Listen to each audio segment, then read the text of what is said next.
vidéo d'aujourd'hui, j'ai décidé de vous parler de un de mes chapitres, donc du chapitre que j'ai travaillé aujourd'hui. C'est le premier chapitre du deuxième livre pour mon examen. Il s'appelle Hémostase et coagulation parce qu'on me demande souvent qu'est-ce qu'il y a à l'intérieur de mes cours. Donc du coup j'ai décidé d'expliquer un chapitre. C'est pas le chapitre le plus facile, je pense même que c'est le premier ou le deuxième chapitre le plus dur du deuxième livre. Et voilà, il n'est pas très long mais il est assez compact et assez compliqué selon moi. Et il est long environ 50 pages. Du coup je vais essayer de vous expliquer et j'espère que ça vous intéressera. Et voilà.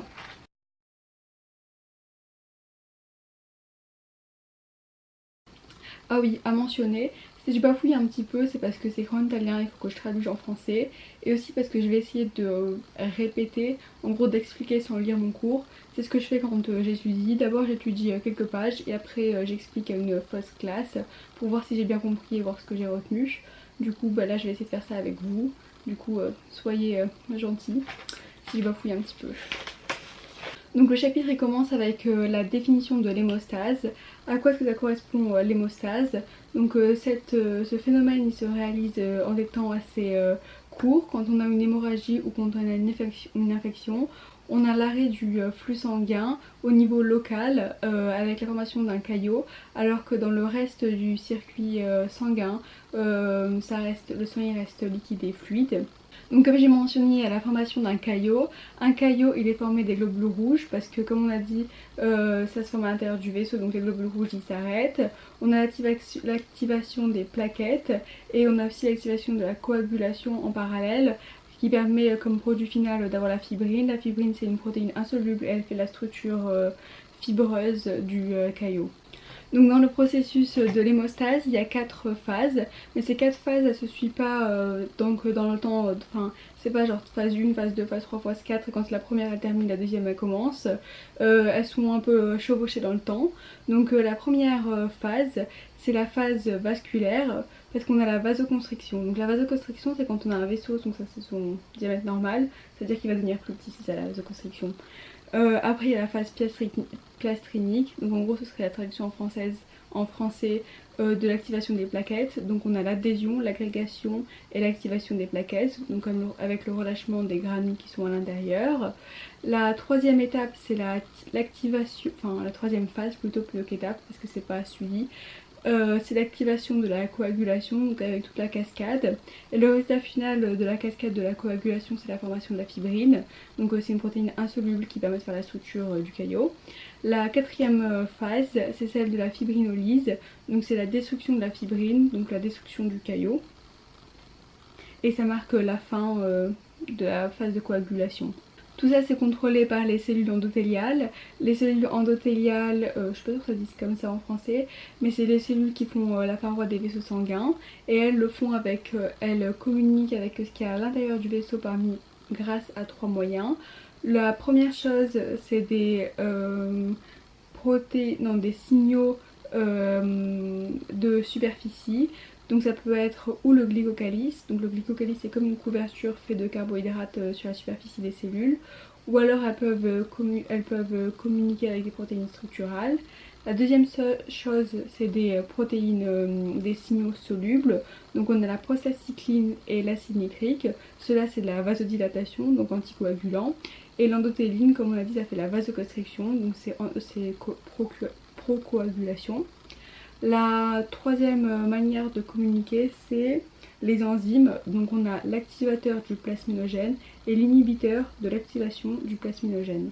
Donc on va revenir sur l'acide nitrique. Comme on a dit c'est une substance qui permet la vasodilatation et la vasodilatation c'est anticoagulant. Donc l'acide nitrique il est produit à partir de l'arginine grâce à une enzyme qui s'appelle NOS et il y a 3 isoformes de cette enzyme, en tout cas expliqué dans mon cours. La INOS, donc c'est la inductible, elle se trouve au niveau des macrophages. Inductible ça veut dire qu'elle est activée par quelque chose.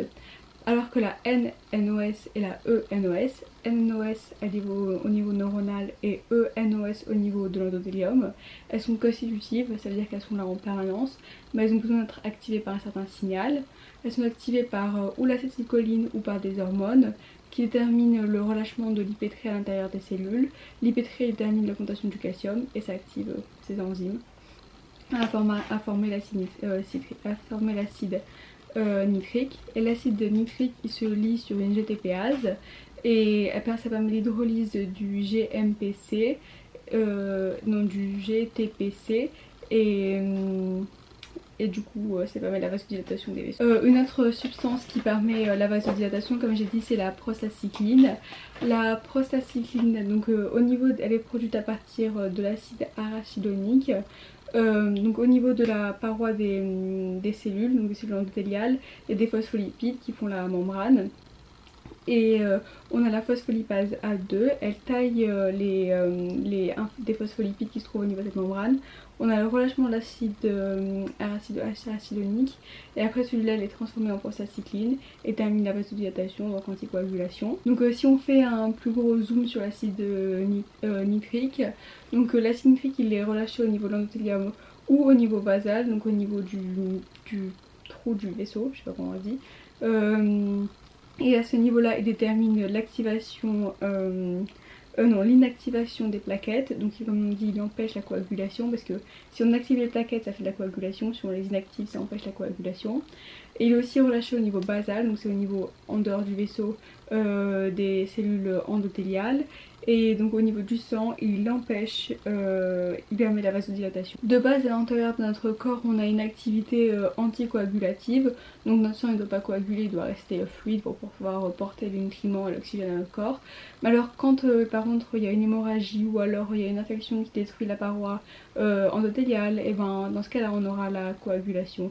Donc constitutivement on a la anticoagulation et en cas de problème on a la coagulation. Et quand on a la coagulation on a la formation de caillots. Donc une bonne partie des signaux qui sont relâchés par les cellules endothéliales pour contrôler la coagulation, ils sont relâchés en réponse à l'interleukine 1 et au TNF, donc ces facteurs de nécrose tumorale.